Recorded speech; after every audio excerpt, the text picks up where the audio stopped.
கொடுக்கறாரு. நாங்க பதில் சொல்ல தயாரா இருக்கிறோம். அமைச்சர்ட்ட விளக்கம் வாங்கிட்டு நாங்க வந்து கொடுக்கிறோம். ஆனா ஏன் இப்ப இன்னைக்கே எடுக்கணும் நீங்க வலியுறுத்துறீங்க அப்படின்னு சொல்லி. அதாவது 0 ஹவர்ல நேற்றைய தினம் கைது பண்ணி இன்றைக்கு விவசாயிகள் 6 மாசம் போராடிட்டு இருக்கிறாங்க. இன்னும் நடக்கிறது 2 நாள் தான் இருக்குது. ஏன் இன்றைக்கு என்ன பதில் சொல்லுதல் என்ன நேற்றைய தினமே கொடுத்துட்டோம். இது எவ்வளவு முக்கிய பிரச்சனை? 40,000 விவசாயிகள் குடும்பத்துடைய பிரச்சனை, 5 லட்சம் தொழிலாளர்களுடைய வாழ்வாதார பிரச்சனை. இதை கூட இந்த அரசு அக்கறையா எடுத்து அதுக்கு உரிய பதில் கொடுக்கல. என்ன இன்னொன்று, நான் நேற்றைய தினம் அந்த 55 விதியின் கீழ் நான் அதில் கையெழுத்து 0 ஹவர்ல பிரதான எதிர்க்கட்சி தலைவர் என்ற முறையில் 0 ஹவர்ல எழுப்புவதற்கு மரபு இருக்குது. இதை ஏற்கனவே திராவிட முன்னேற்ற கழக ஆட்சி இருக்கின்ற பொழுது தொடர்ந்து 0 ஹவர்ல பல கேள்விகள் எழுப்புனாங்க, பல பிரச்சனையை எழுப்புனாங்க. நாங்கள் அதுக்குரிய பதில் கொடுத்தோம். ஆனால் இன்றைய தினம் இந்த அரசு வேண்டுமென்றே திட்டமிட்டு பிரதான எதிர்க்கட்சி தலைவர் பேசுவதை பேசக்கூடாது என்ற ஒரே நிலைப்பாட்டின் காரணமாக தான் எனக்கு பேசுவதற்கு அனுமதி மறுக்கப்பட்டது. ஆக இவர்கள் எல்லாமே தெரியாதெல்லாம் ஒண்ணும் இல்லையா? போராட்டம் பண்ணிட்டு இருக்காங்க, அரசாங்கத்துக்கு தெரியாதா? அப்படி தெரியாத அரசாங்கம் இருந்தா இந்த அரசாங்கம் மோசமான அரசாங்கம் தான் பொருள்.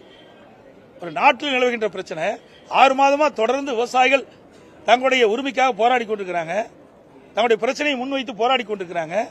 அரசும் 2 முறை முத்தரப்பு பேச்சுவார்த்தை நடத்தப்படும் என்று அறிவிக்கப்பட்டு நடத்தல. இதெல்லாம் அரசாங்கத்துக்கு தெரியாதா? இல்ல துறை அமைச்சருக்கு தெரியாதா? அப்படி தெரியலனா இந்த ஆட்சி அகற்றப்பட வேண்டிய ஆட்சி என்பது மக்கள் முடிவு செய்து விட்டார். அவங்க வந்து எங்களுக்கு அரசாங்கத்துக்கு சம்பந்தம் இல்லைங்கிற மாதிரி அவங்க பேசிட்டு இருக்காங்க.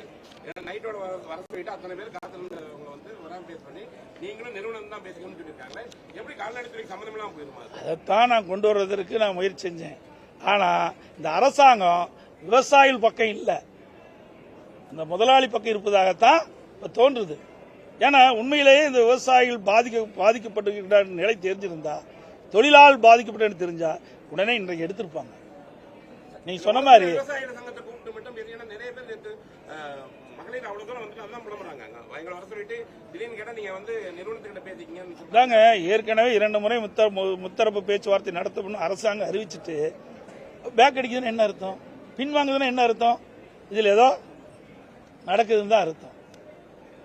40,000 விவசாய குடும்பங்கள் இல்லைங்க, 5 லட்சம் தொழிலாளர்களுடைய பிரச்சனை.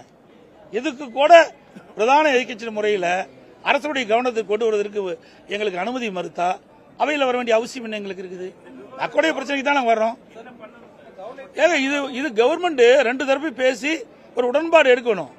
எல்லா இடத்துலையும் தான் இன்னைக்கு எல்லா தொழிற்சாலையும் இருக்குது. ஒரு போராட்டம் நடத்தினா அரசாங்கம் பேசுதில்ல, எல்லா இடத்துலையும் பேசுறாங்களா? அது மாதிரி விவசாயிகள்லாம் நிராகரிக்கப்பட்டவர்களா? அவர்கள் இந்த அரசாங்கம் கண்டுகொள்ளாதா? அவர்கள் வாழ்வாதார பிரச்சனை, 5 லட்சம் தொழிலாளருடைய வாழ்வாதார பிரச்சனை, 40,000 விவசாய குடும்பங்களுடைய வாழ்வாதார பிரச்சனை. இதற்கு இந்த அரசாங்கமே முத்தரவு பேச்சுவார்த்தை நடத்தும் என்று அறிவிக்கப்பட்டு விட்டு ஏன் பின்வாங்குது? அதுதான் அரசுடைய கவனத்துக்கு கொண்டு வந்து அதுக்கு ஒரு நல்ல சுமூகமாக ஏற்பாடு செய்ய வேண்டும். அந்த உரிமையாளர்களுக்கு அவர் கேட்கின்ற கோரிக்கையை இந்த அரசு மூலமாக நிறைவேற்ற வேண்டும் என்ற ஒரு நல்ல எண்ணத்தில் தான் நாங்கள் இந்த சட்டமன்றத்தில் அரசுடைய கவனத்துக்கு கொண்டு வந்து முயற்சித்தோம். ஆனால் எங்களுக்கு அனுமதி கிடைக்கல, வெளிநடப்பு செஞ்சோம். பிளே ஸ்டோர் மற்றும் ஆப் ஸ்டோரில் இருந்து பாலிமர் செயலியை QR கோடு மூலம் பதிவிறக்கம் செய்யுங்கள். செய்திகளை உடனுக்குடன் பெறுங்கள்.